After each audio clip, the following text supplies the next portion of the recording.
Good afternoon, Southern California. I'm John Baldwin with John Hart Real Estate, and today is Monday, November 7th. It's a rainy day in Los Angeles, a great day to make a video. Been going through all the data for the last few days and got a new data source I was exploring. So I wanted to get this video out on Friday, but I took a little extra time to pull everything together. I've got a couple different data sources and we can go through some different things. And then we also have an article, an interview on CNBC.com that I want to touch on briefly about what the Fed is doing and the data that the Fed is looking at and why I think they're looking at the wrong indicators. So we'll get into it. All right, let's jump into this. So pulled up a graphic. This is the months of inventory. You may have seen this graphic before. This is pulled straight from the MLS data. I'm a member of the CRMLS, which is the California Regional MLS system. But I pulled together entire MLS, Burbank City, Claremont, and Los Angeles City. So I've got small city on the east end of LA County, Burbank sort of in the middle, like north of LA County, and then the entire MLS, and then the city of Los Angeles, which is, everything. So we're talking North Hollywood, Sherman. I mean, it should cover the entirety of Los Angeles to give you an idea what's going on out there. So, you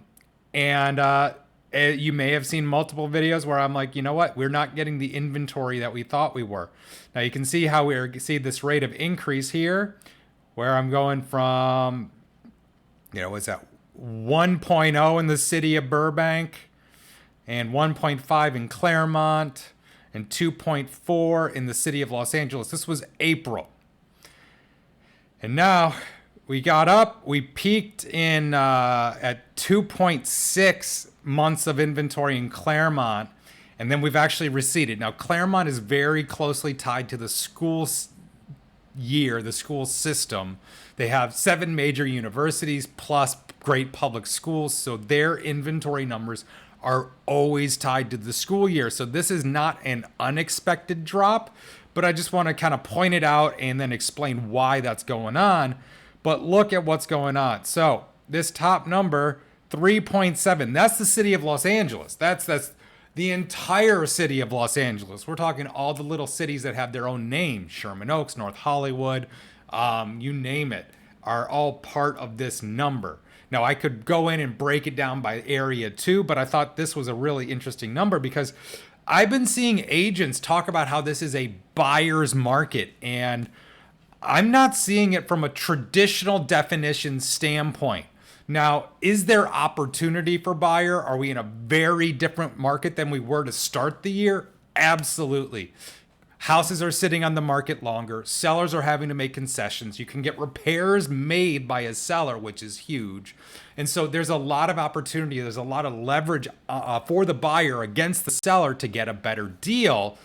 But again, historically, we've always looked at anything 6 months and under as a seller's market, 6 to 7 months as a neutral market, and then anything over 7 months as a buyer's market. Now, let's rejigger that a little bit and say, hey, anything under 5 months is a seller's market, 5 or 6 months, maybe 5, 6, or 7 months is a balanced market, and then anything over 7 is buyers. We'd still be in a seller's market. Now, what I would call this more likely, and we'll get into this new data source that I've been looking at. It's been really fun to play with.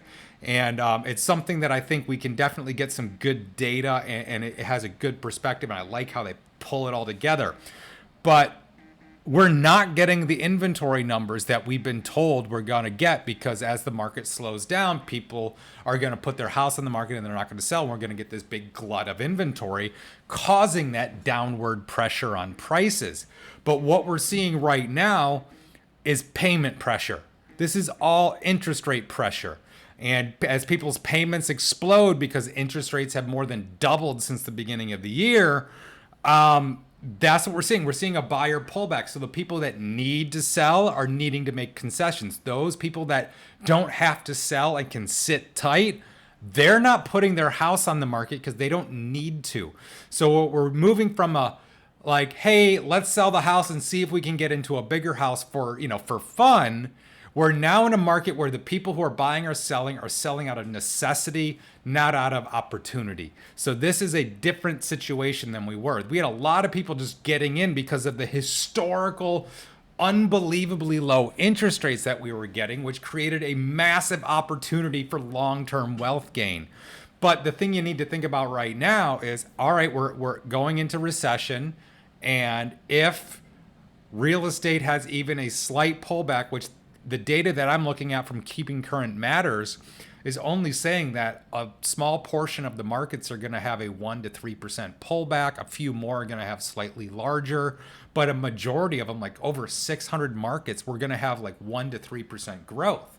Now, remember, there's only been one recession out of the last 5 or 6 recessions that was actually a negative cycle for real estate, and that was the '08 crash, which had toxic underpinnings. It had a bad foundation.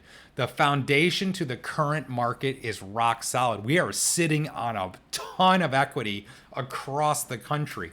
So something like, most of the country is less than, what is the statistic? It's this country is only about 50% mortgage, so they're sitting on about 50% of equity. So this is a huge number. I'll see if I can pull that number out again for the next video. But I thought this was an intriguing slide to look at because Burbank and Claremont both at 2.2. Now Claremont's the last city in LA County as you head out the 210 toward Pasadena, Rancho Cucamonga, and beyond. Burbank is where my office is. It's kind of in the middle.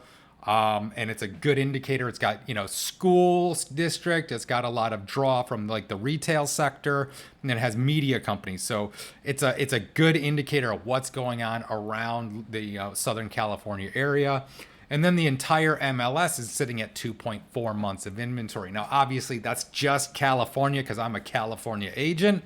But this should be an indicator of what's going on in other places. Just pull the inventory numbers. There's a reason we call it the magic metric, because anything that's a seller's market or even a slight seller advantage, which is what I would call this market, is a slight seller advantage.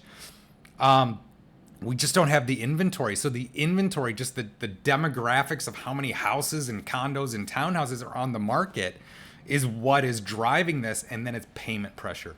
Everybody's looking at their payment. So let's dig into this a little bit more, but I thought this was a great slide. I will get this up on my website, homesbybaldwin.com. You can see that right there. And I'll get that onto the blog page. So, all right, now I want to jump into this new data source that I got.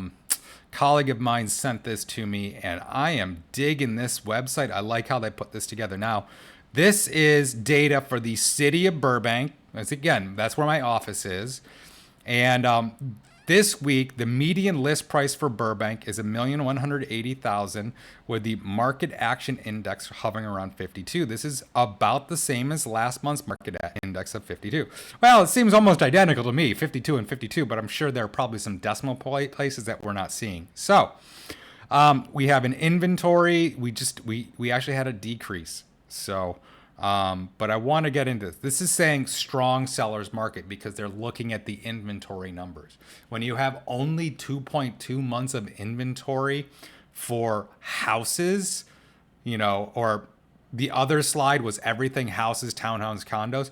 This one is just houses. This is saying a strong seller's market for houses in Burbank.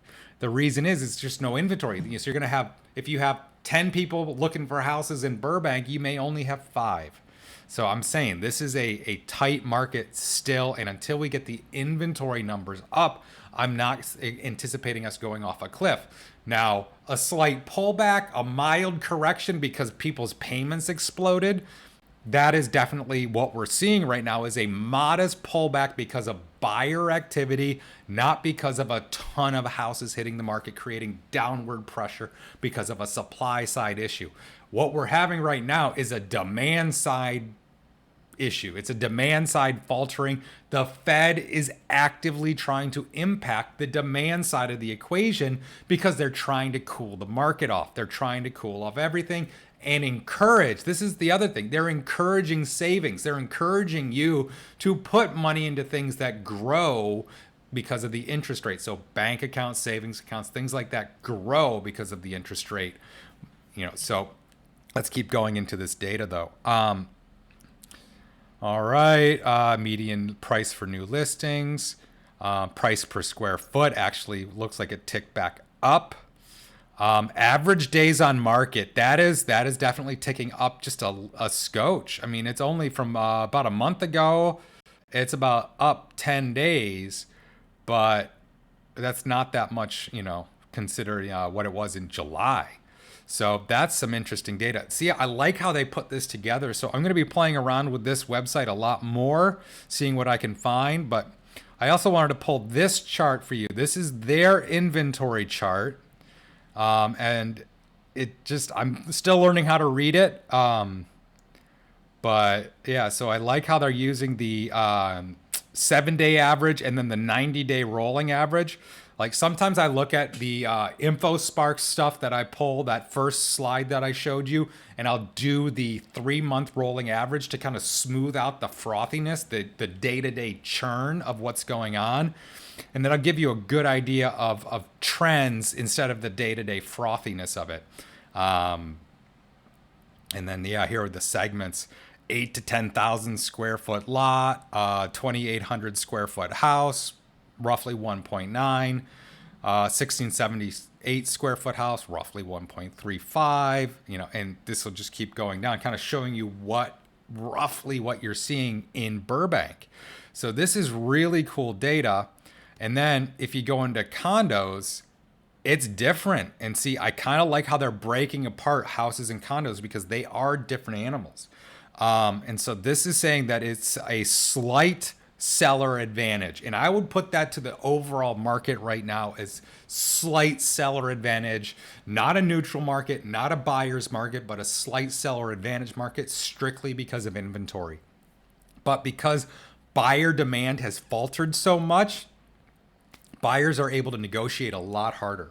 And this is where we can definitely make some inroads, knock prices down, get concessions out of sellers, or do what I think is a really good strategy right now, and you've heard me mention it in previous videos, is the 2-1 buy down.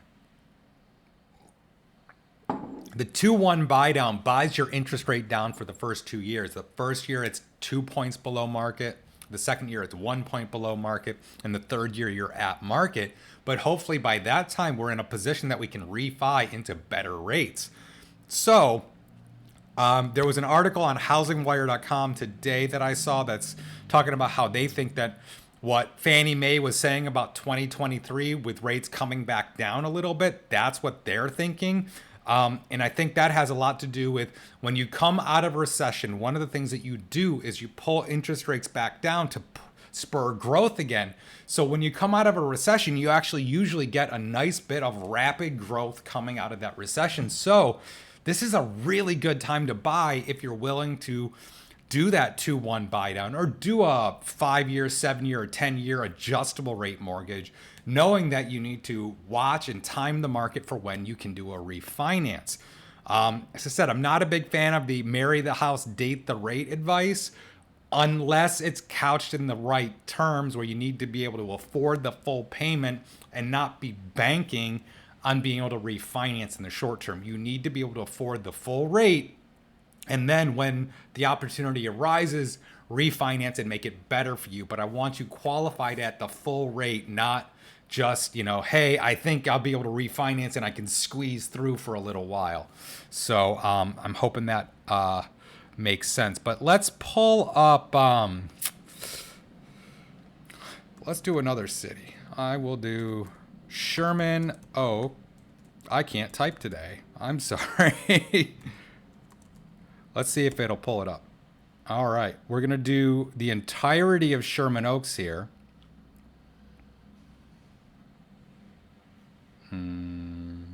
Okay. I thought I was pulling up Sherman Oaks. I don't know what's going on. This should be Sherman Oaks. But it's saying Burbank. But you can see the numbers change. So,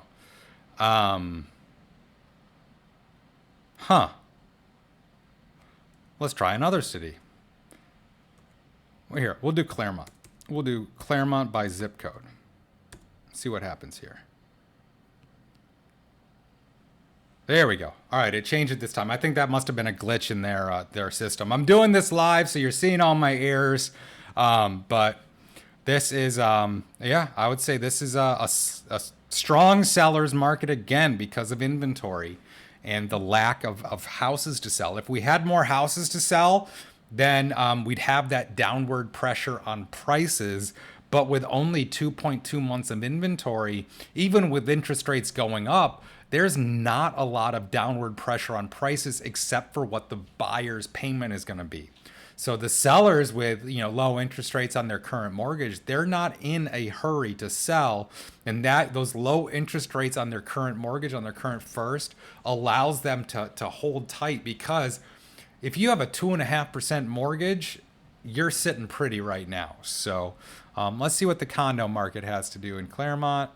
And yeah, there's still a strong sellers market here too. So all right, let's do one more city. Let's do Pasadena. See what we're looking at here. I think I got that same glitch again because the numbers changed. But here, let's try a specific zip code. Maybe that'll change. All right. So yeah, here we are, slight seller advantage. And then we can get into it. Now, I'm going to be playing around with this data a lot. This is a really fun site I've got sent by a colleague of mine. There's some really good data here. But as I said, I love it. Current active inventory in Pasadena, 91101, is very low. Keep this in mind when looking at this report. So let's do 91504. That's where my office is in Burbank. That's a specific neighborhood in Burbank. Let's see what we're looking at. All right. See, now there's even less inventory in this part of Burbank, and that puts the median list price up to $1,729,000. 724,997. Let's call that $1,725,000. There are no new listings. $817 per square foot. So again, this is a great indicator that we are in a seller's market still, even though I have colleagues calling it out as a buyer's market. Just because things are taking longer to sell does not mean it's a buyer's market. A buyer's market is, I have 20 options available to me and I don't have to even, they're all similar. So there's downward pressure. When you have abundance, when you have a ton of listings, that's when you're in a buyer's market, because the buyer has options to pick from. But when you're in a very tight inventory environment, it's still a seller's market. It now may be only a slight seller advantage market where inventory is working to their favor, but interest rate and demand is working against them. So I'm hoping this all makes sense to you. If you have any questions, let me know. Put them in the comments. If there are any cities that you want me to run numbers on in Southern California, then definitely let me know. Shoot me an email or give me a call or leave a comment, and I can see that, and we'll get into it. But again, this is a really fun data set to play with. This is a new site. I've just been playing with it for a few days now. And I'm hoping that I can get some good info out of this. So wanted to jump on this. And you see, here's that article, the case for mortgage rates to fall in 2023. That is, I'm assuming that is based on the Fannie Mae data that was coming out. So, but then I wanted to get into this one. The Fed is looking at the wrong housing indicator, says Wharton's Jeremy Siegel. Now, Wharton, everybody's heard of Wharton. Wharton is like one of the preeminent business schools in the country, and this is a professor of finance. And this is actually an interview that was done on Squawk Box. So go to that. That's CNBC.com video from today. So it'll be November 7th. The Fed is looking at the wrong indicators. I don't want to play the video, but go check it out. What Professor Siegel is saying is that the Fed, and this is when he was watching the Fed remarks and talked to people at the Fed, and the Fed are saying, this is the data set we like, and the data set they like is backward looking. He's saying you need to be looking at, CPI and looking forward at the leading indicators, or looking at the month-to-month data. while the Fed apparently is looking at year to year data and looking at old data. They're looking backwards instead of forwards. And this is going to cause them, I think, to keep a hawkish attitude too long because they're using the wrong data to calculate things. Because with CPI and you're using backward looking data instead of forward looking data, you're going to get data that is pointing to inflation being much hotter than it has been because you're looking backwards at what happened already instead of looking at the data as it's coming in right now, which the month-to-month data, we've seen month-to-month decreases in housing. And if housing makes up 40% of CPI, then why is the CPI number not in line with what is going on in housing? So we had a minus 2.6% value or median price from August to September, if you remember that video. And so what they're looking at here, the Fed is looking at the wrong data and they're going to keep cranking on it because they're looking at the wrong data. So just wanted you to be aware of what I'm looking at and what I think is going on. So like, comment, subscribe, check it out below, leave a comment, ask a question. And again, I will be digging into this altos.re website a lot more. This is a really cool site. I'm going to try to pull some more data. I'll be putting this up on the Homes by Baldwin blog page. And then let me know if you have any other questions. But I mean, this is just there's a lot of frothiness right now. And the data is all, in my mind, pointing to the housing going sideways as far as pricing. Because as you see, we got no inventory. And so when we have no inventory, like 2.2 months of inventory, that usually indicates rising prices. But then we have the interest rates and buyer demand. With buyer demand falling off and interest rates going up, that's affecting the demand side of the equation. And so it's basically, I feel like they're almost canceling each other out, and that's why we're going to go sideways. The other article, we'll jump back into it. I got one more thing I wanted to point out to you. I just remembered, and that is this one. So this is from today as well. Here's how much equity U.S. homeowners have lost since May. Since July, the median home prices dropped by $11,560. In California, that's the margin of error pretty much. In other parts of the country, it's going to be a lot more significant, that number. But in California, for most houses, that's about 1%. So, in my mind, the 1% that's kind of within the margin of error, and we're kind of going sideways. So even if we get to 3%, losing $30,000 on a $1 million house, that's not a lot, and you're gonna make that back up in no time. So I just feel like we're getting a lot of data thrown at us lately, and a lot of people are trying to cheerlead one direction or the other, but the data is pointing to everything kind of going sideways, and hopefully we'll start rebounding once interest rates start to come back down. But we're not seeing those big inventory increases, which would indicate to me, an agent who's been doing this for a long time, and there's a reason we call it the magic metric, because months of inventory is going to show you, how healthy this market is.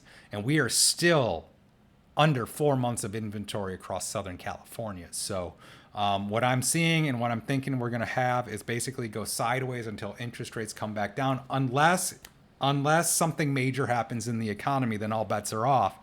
But from what I'm seeing here, I think we're going to have prices go sideways until interest rates rebound, and then we're going to start things start going up again. So I hope this helps, and let's get your house sold.